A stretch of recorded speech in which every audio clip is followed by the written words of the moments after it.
Samuele Schiavo. Samuele è anche lui un amico di questi appuntamenti. Samuele, quindi territorio, risolleviamo il territorio insieme a Alessandro Marin, sì. Quindi DOP, direttore della fotografia, giovanissimo, complimenti, e gli attori Ornella Schiavo, Edoardo Vidato.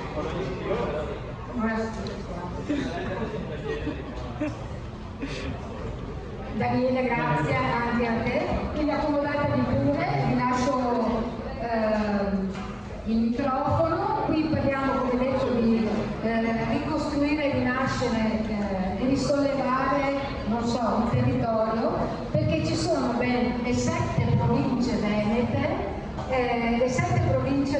rappresentate in un modo giocoso ma anche, come dire, ricco di contenuti, che si interrogano per... diciamo un po' chiaro. Ciao a tutti, sono Samuele Schiavo, scrittore e regista di questo cortometraggio, irriverente, provocatorio, grottesco.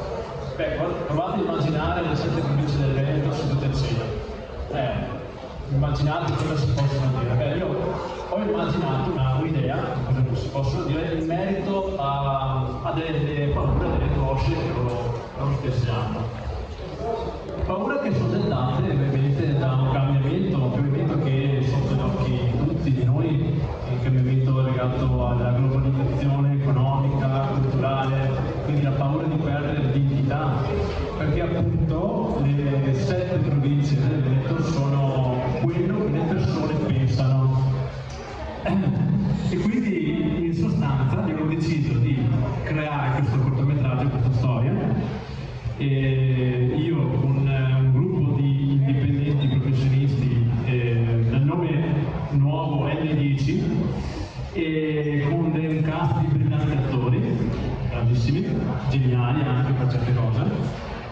E niente, abbiamo deciso di fare questo cortometraggio e metterli a prova seduti a cena e raccontare quello che potrebbe essere una storia che si basa sulla paura di un cambiamento imminente, però ovviamente c'è chi vorrebbe, diciamo, mantenere certe tradizioni, certe cose, e chi invece li lascia andare.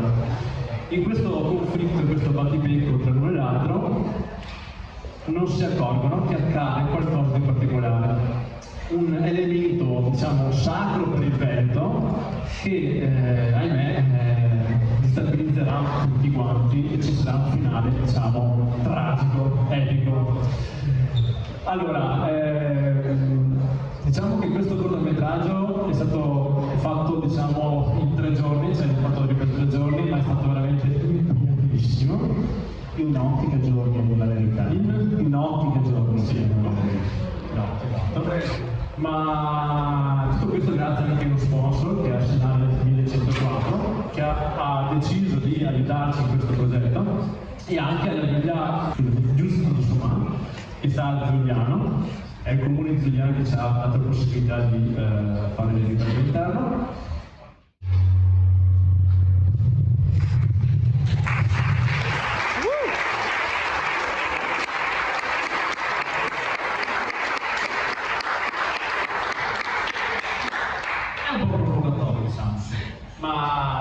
Diciamo che il tema di questo cortometraggio è il cambiamento che c'è, succede, accade, e dobbiamo capire come affrontarlo, se accettarlo, cosa fare e come preservare appunto la nostra identità, il nostro amore per il nostro territorio. Quindi ci sono temi molto spinosi, siamo molto chiacchierati in questa maniera. E abbiamo fatto tutto ovviamente con grande sacrificio, abbiamo deciso di fare tutto in 3 notti, più la domenica, con tutte le difficoltà includute. Io devo ringraziare ovviamente anche chi non c'è, perché Eleonora Bene, che è stata l'attrice che ha interpretato Padova, che senza di lei tante cose non si è riuscito a fare, anche per quanto riguarda il casting, la direzione e tutto. Alessandro si è buttato in questo progetto folle, che ha corso in tutto il set come un matto, e ovviamente Ornella per la parte Venezia, Edoardo per Treviso, e poi c'è anche Belluna, e da lì è venuta per la parte di Belluna. E lì abbiamo giocato, scherzato, siamo divertiti, e poi c'è anche Annalisa, che ha fatto Verona, Zapperini di fatto Verona, e se non sbaglio Chiara di Giotti, che ha interpretato Vicenza, ecco. E ad Alberto Zanelli, attenzione, si fa l'Urbino. Ecco, il finale ovviamente non ve l'ho messo, però adesso è in produzione, manca poche settimane, poi inizieremo con l'iter festivaliero, però c'è già in mente, ho già in mente una sceneggiatura di un lungometraggio e chiedo se c'è una produzione tra qualche mese che ha voglia di investire in questa nuova idea, io sono qua disponibile. Ecco. Passo la parola ad Alessandro, se vuole aggiungere qualcosa di suo. Sì, è stata una bellissima esperienza, ovviamente, perché quando si ha la possibilità di lavorare su progetti dove si gioca in casa è sempre qualcosa di bello. A me capita di lavorare anche fuori, in altre regioni ovviamente, ma aver potuto lavorare su un progetto in Veneto dove si parlava della nostra terra è stato comunque qualcosa di molto sentito, molto interessante. E soprattutto la cosa bella è stata poter collaborare con una squadra che non conoscevo, perché sono stato tirato dentro dopo. La squadra era una squadra già rodata, si conoscevano e sono arrivato dopo, quindi in quelle 3 notti di set devo dire che proprio il gruppo si è sentito, sono sentito proprio parte di una bellissima realtà. Ed è stato comunque un set molto complicato, perché ovviamente lavorare di notte non si sa mai quanto si va avanti, ma l'orologio va avanti, ma comunque tutti si è lì sul set perché tutti vogliono portare a casa un ottimo risultato. E quindi adesso siamo qua, quindi grazie per avermi coinvolto. Grazie a voi, volevo anche cogliere questa cosa per dire che l'intelligenza artificiale, tema del momento, visto lo sciopero in atto, le tecnologie magari non possono dare questi momenti di esperienza di umanità che invece dobbiamo continuare a vivere. Io passo la parola a Edoardo, voglio sentire la sua e Ornella. Adesso la vedete un po' titubante, ma sul set è una macchina da guerra. Sulla risata. Niente, io volevo dire che per me è stata un'esperienza meravigliosa. Io vengo dal mondo del teatro amatoriale e il teatro amatoriale, cioè, devi sapere una parte, se sbagli, improvvisi, così.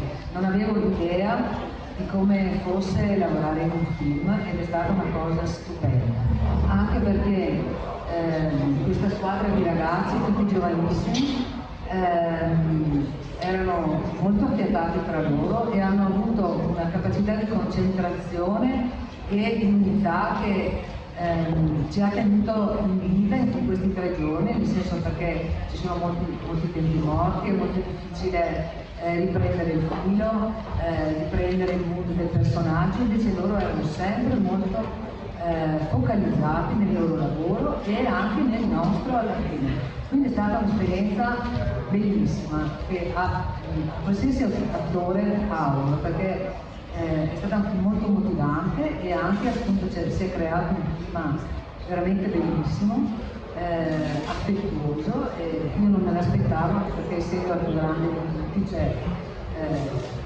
in mezzo a tutti questi ragazzi invece è stata una cosa veramente bellissima.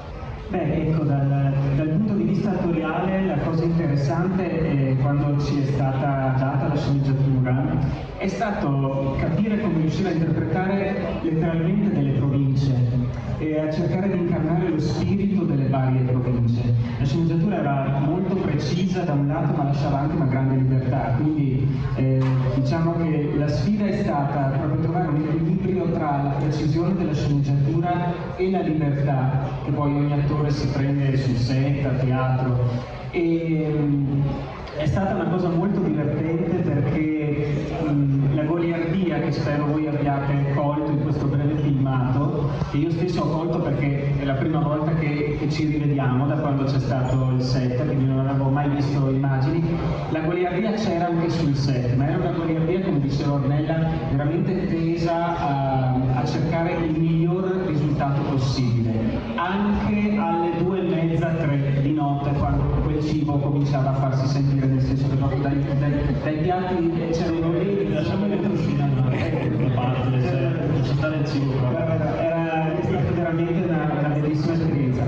Esulo solo un attimo il discorso per riprendere l'intelligenza artificiale di cui si parlava prima. Io penso che nessun attore possa mai essere sostituito, perché è solo l'essere umano che è capace di dare certe emozioni. E se è vero che l'arte è fatta dall'uomo per l'uomo, nessun computer mai riuscirà a sostituire l'attore. Infatti ti interrompo un attimo, io devo ringraziare anche Raffaella Torniolo, che è proprio la bambina, perché è la scenografa che veramente, nonostante tutte le difficoltà, nonostante tutto, ha fatto un lavoro impeccabile, veramente brava.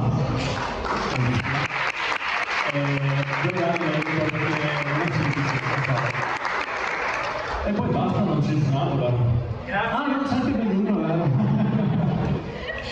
Io sarò veloce, anche per me è stata la prima esperienza cinematografica e vorrei ringraziare a parte il cast stellare che vedrete anche nei prossimi film della Marvel. Vorrei ringraziare invece anche chi ha seguito il suono e ci diceva forse ragazzi è il momento in cui dovete stare zitti, ma noi pensavamo di essere zitti, ma in realtà riuscivamo a parlare con l'anima, perché recitare ti fa parlare anche con l'anima. Volevo ringraziare anche la più famosa bevanda energetica per aversi tenuti lì, perché il giorno dopo, essendo attori amatoriali, avevano anche l'incombenza di dover guadagnarci il pane in maniera, diciamola così, tra virgolette,